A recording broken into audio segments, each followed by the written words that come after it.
O milagre que mudou a vida de Simone. Simone tinha 42 anos e há mais de uma década convivia com um sofrimento que poucos entendiam. A prisão de ventre crônica tinha se tornado uma tortura silenciosa. Médicos receitavam remédios, dietas, exames, mas nada resolvia. As dores eram tão intensas que muitas vezes ela passava noites em claro, com o corpo inchado, a barriga dura como pedra, e uma sensação de desespero que parecia não ter fim. Doutor, eu não aguento mais, ela chorava nas consultas. As respostas eram sempre as mesmas: é estresse, tente fibras, faça mais exercícios. Mas Simone já tinha tentado tudo. Até pensou em desistir. O pior não era só a dor física. Era a vergonha. Como explicar para os outros que, aos 42 anos, ela dependia de laxantes fortes e ainda assim passava semanas sem conseguir ir ao banheiro? Como dizer que já tinha chegado a ficar internada por causa de uma obstrução intestinal? Os amigos não entendiam. É frescura, alguns diziam. A família, preocupada, já não sabia mais o que fazer. Simone se sentia sozinha, como se Deus tivesse se esquecido dela.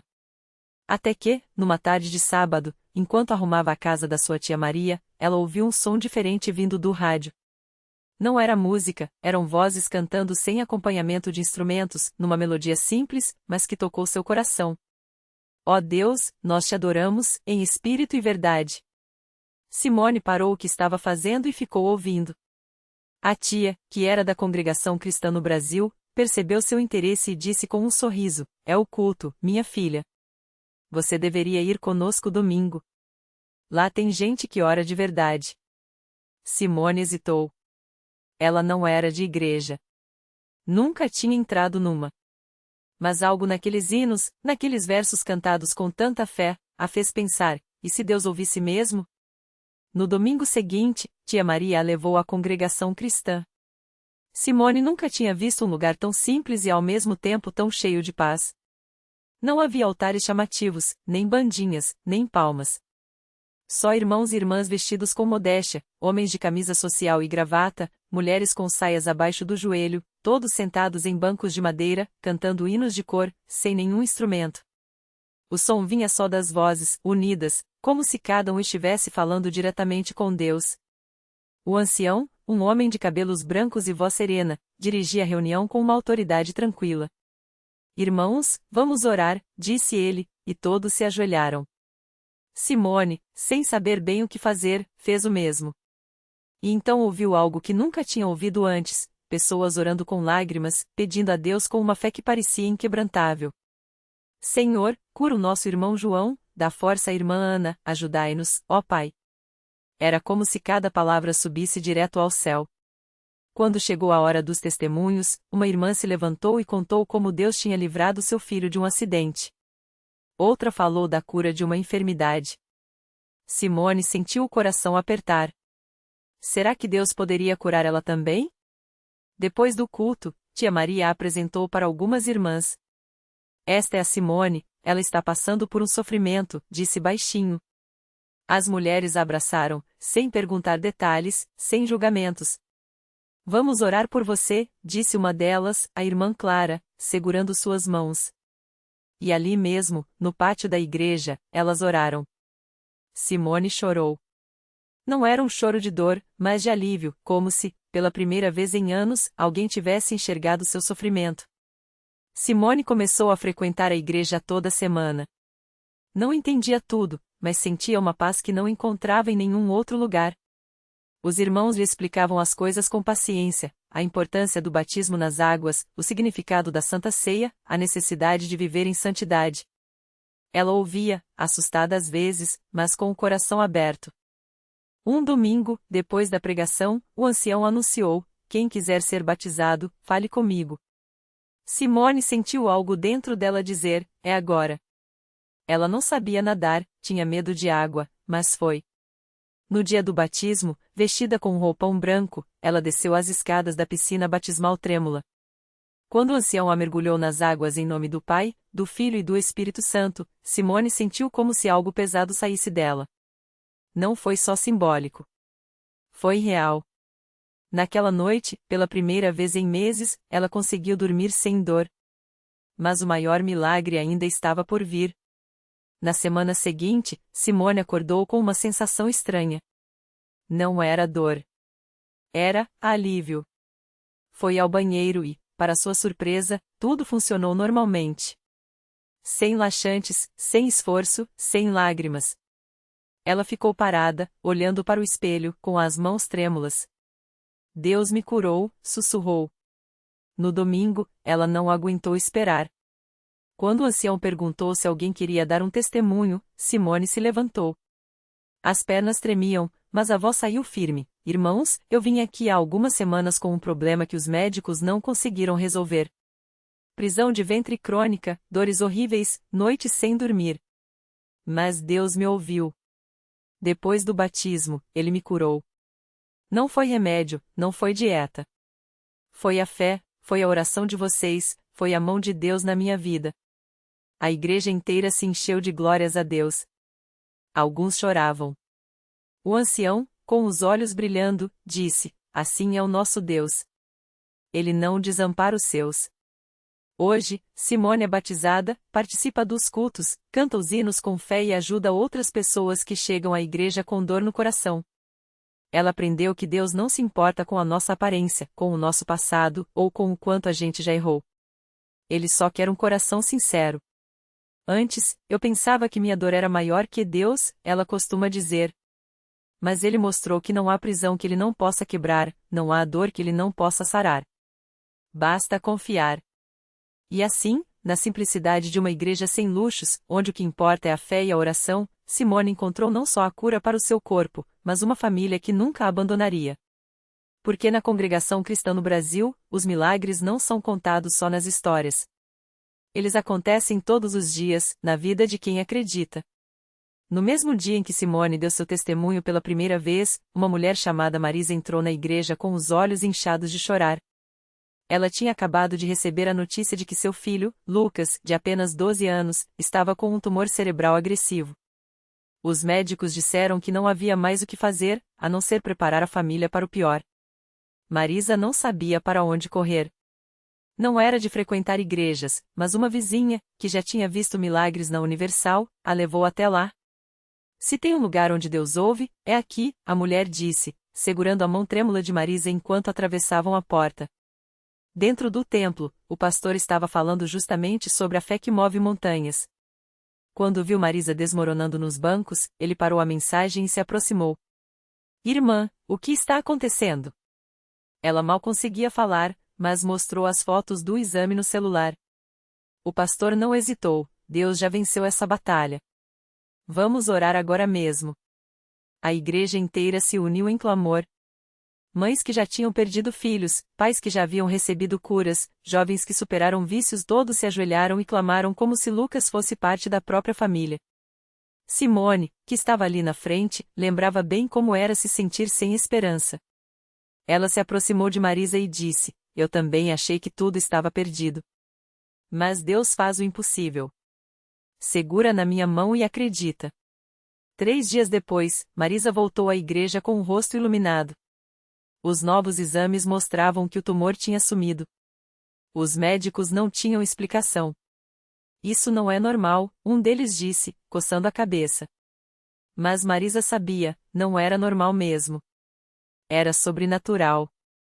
Lucas, que antes mal conseguia levantar da cama, agora corria pelos corredores da igreja, brincando com outras crianças.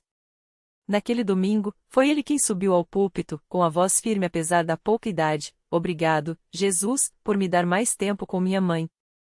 Eu sei que foi você que me curou.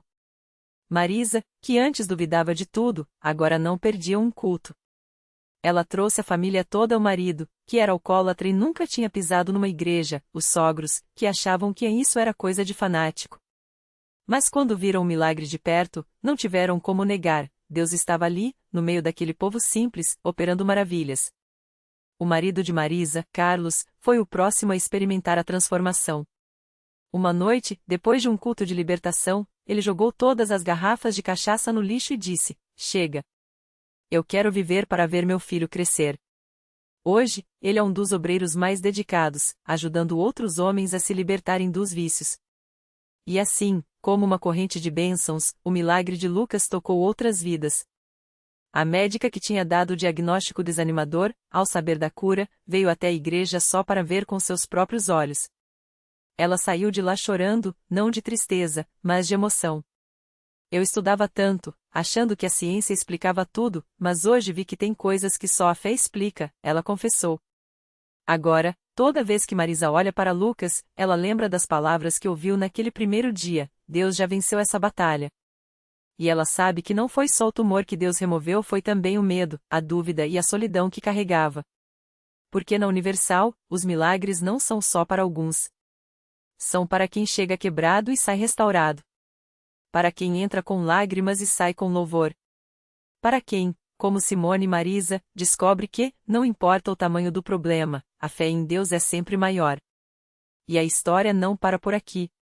Todo dia, alguém novo cruza aquelas portas com um fardo pesado. E todo dia, Deus está lá, pronto para escrever mais um capítulo de vitória.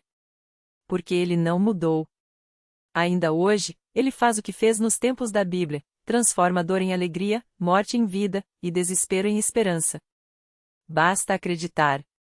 Naquela mesma semana, enquanto Simone ainda se emocionava com a notícia da cura de Marisa, um homem chamado Carlos entrou arrastando os pés pela porta da Universal. Ele não olhava nos olhos de ninguém. As mãos tremiam, o rosto estava marcado pelas noites sem dormir. Carregava consigo um peso que ninguém via, mas que o esmagava por dentro, a dependência. Havia anos, Carlos lutava contra o vício em álcool e drogas. Já tinha perdido o emprego, a confiança da família e, pior de tudo, a esperança de que poderia ser diferente.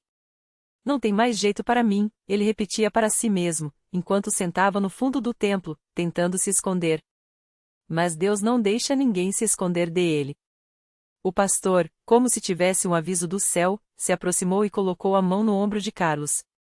Meu irmão, hoje é o seu dia. Deus não te trouxe aqui por acaso. Carlos quis se levantar e sair correndo, mas algo o segurou ali.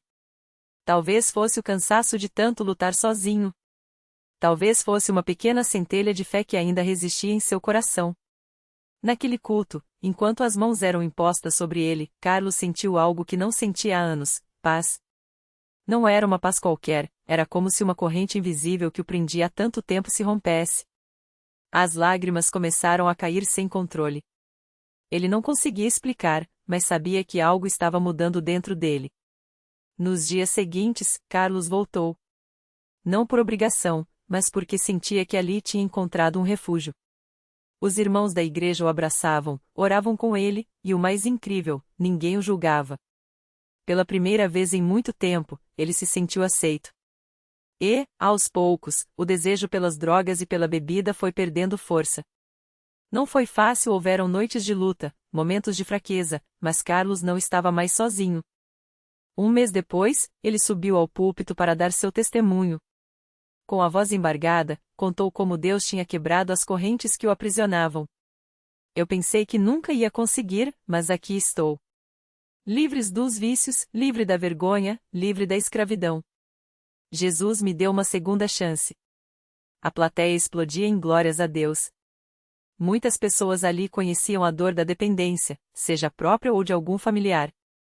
E naquele momento, elas viam a prova viva de que, com Deus, não há caso perdido. Enquanto Carlos descia do púlpito, uma mulher chamada Ana se levantou das últimas fileiras. Ela tinha ouvido cada palavra daquele testemunho com os olhos cheios d'água.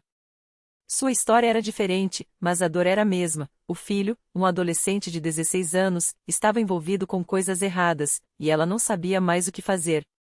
As noites eram de choro, os dias de desespero.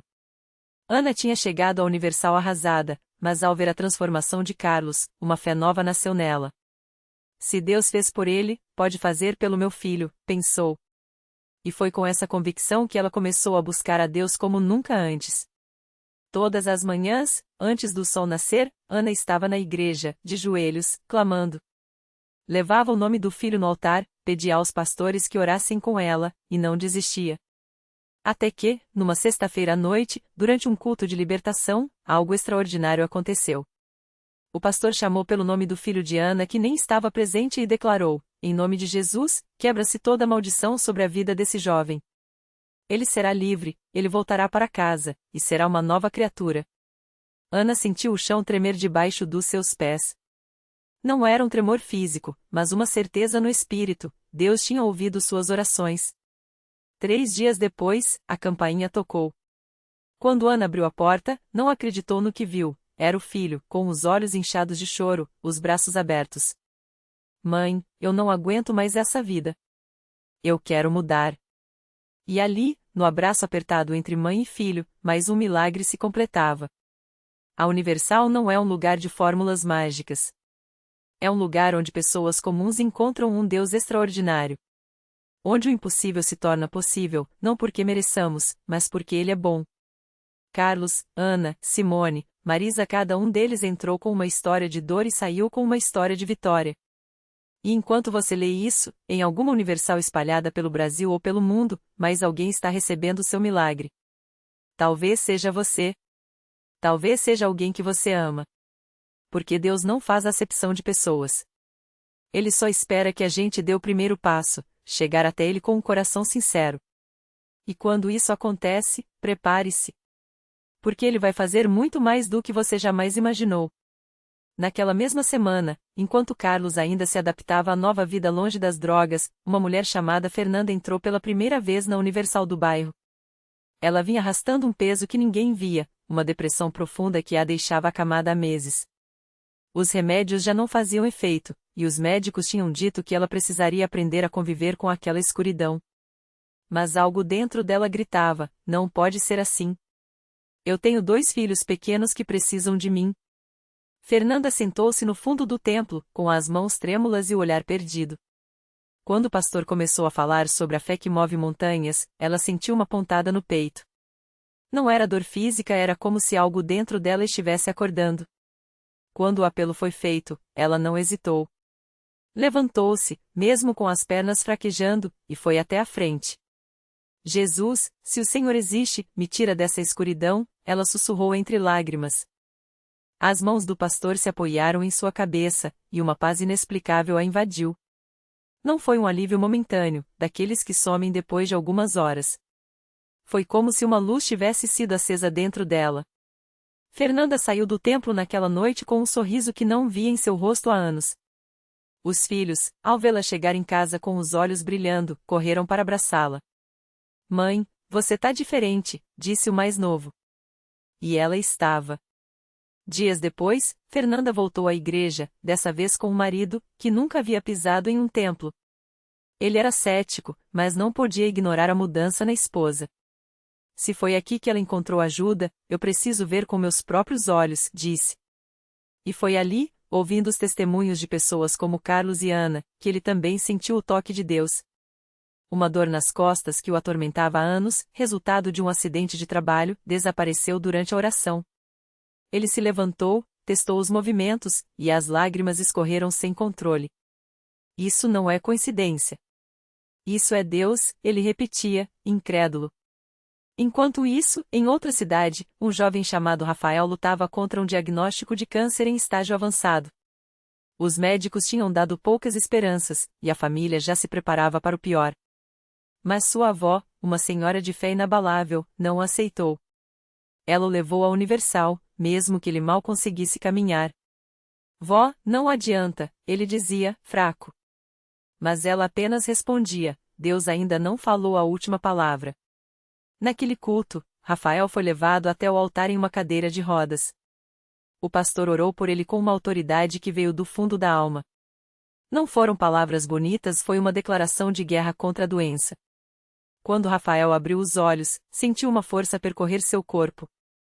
Ele tentou se levantar, e para o espanto de todos, conseguiu.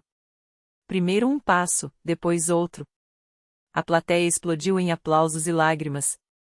Os exames seguintes confirmaram: o tumor havia regressido de forma inexplicável. Os médicos chamaram de remissão espontânea. Rafael e sua avó sabiam a verdade: era um milagre. Essas histórias não são exceções. Elas se repetem todos os dias, em cada Universal, em cada cidade. Pessoas com dores emocionais, físicas, financeiras, todas encontrando a mesma resposta: um Deus que não desiste de ninguém. Não importa o tamanho do problema, não importa quão longe a pessoa esteja. Basta um passo de fé, um grito de socorro sincero, e ele está lá, estendendo a mão. Talvez você esteja lendo isso hoje pensando, mas o meu caso é diferente. Eu já tentei de tudo. Saiba que Deus não olha para o que você já tentou. Ele olha para o que ele pode fazer. Na Universal, não há casos perdidos, há vidas sendo restauradas. E a sua pode ser a próxima. Porque quando Deus age, não há limite para o que ele pode fazer. E ele está esperando por você, bem ali, na próxima reunião. Basta você chegar. O milagre que não tinha nome. Era uma terça-feira como outra qualquer quando Marcos, arrasado por dívidas e uma depressão que o mantinha acamado há meses, arrastou-se até a Universal. Não tinha mais lágrimas, só um vazio que doía. Se Deus existe, que me mostre algo hoje, pensou, enquanto a música de adoração ecoava no templo. Não pediu nada em voz alta, sua oração foi um suspiro quebrado. Mas Deus ouve até o silêncio. Naquele mesmo instante, enquanto o pastor falava sobre a fidelidade de Deus, um homem que Marcos nunca vira antes se aproximou. Sem uma palavra, colocou um envelope em suas mãos e desapareceu na multidão. Dentro, havia uma carta simples: Deus te viu no fundo do poço. Isso é só o começo. E um cheque no valor exato de suas dívidas, assinado por uma empresa que ele nem sabia que existia. Marcos tremia. Não era o dinheiro, era o detalhe. O nome no cheque era o de seu pai, falecido há anos, cujo sonho era ver o filho livre daqueles grilhões. Ele intercedeu por você, sussurrou uma voz em seu coração. Naquela noite, Marcos dormiu sem remédios pela primeira vez em anos. Mas o milagre não parou aí. Na semana seguinte, a empresa que o demitira ligou: havia um erro no processo, e seu cargo estava garantido. Sua mãe, doente há décadas, acordou sem dores. Pequenos sinais, como pérolas costurando uma tapeçaria de graça. A reflexão que fica. Deus não precisa de grandes gestos para mudar uma vida, às vezes, basta um envelope, um nome, um suspiro atendido. O milagre de Marcos não foi só financeiro ou físico, foi a descoberta de que, mesmo quando a gente desiste, ele não desiste. A fé não é sobre ter todas as respostas, mas sobre confiar que é ele que as tem. A lição. Se hoje você se sente como Marcos, esgotado, sem saídas, saiba, o seu impossível é o palco onde Deus mais gosta de atuar. Não é sobre quando ou como ele agirá, mas sobre quem ele é, um pai que guarda as suas lágrimas em um frasco, Salmo 56, 8, e transforma cinzas em beleza. O próximo capítulo da sua história pode começar agora, basta você dar o passo. E se dúvida ainda bater a porta, lembre-se, na Universal, os milagres não são contados, são vividos. O seu está te esperando. Chegue.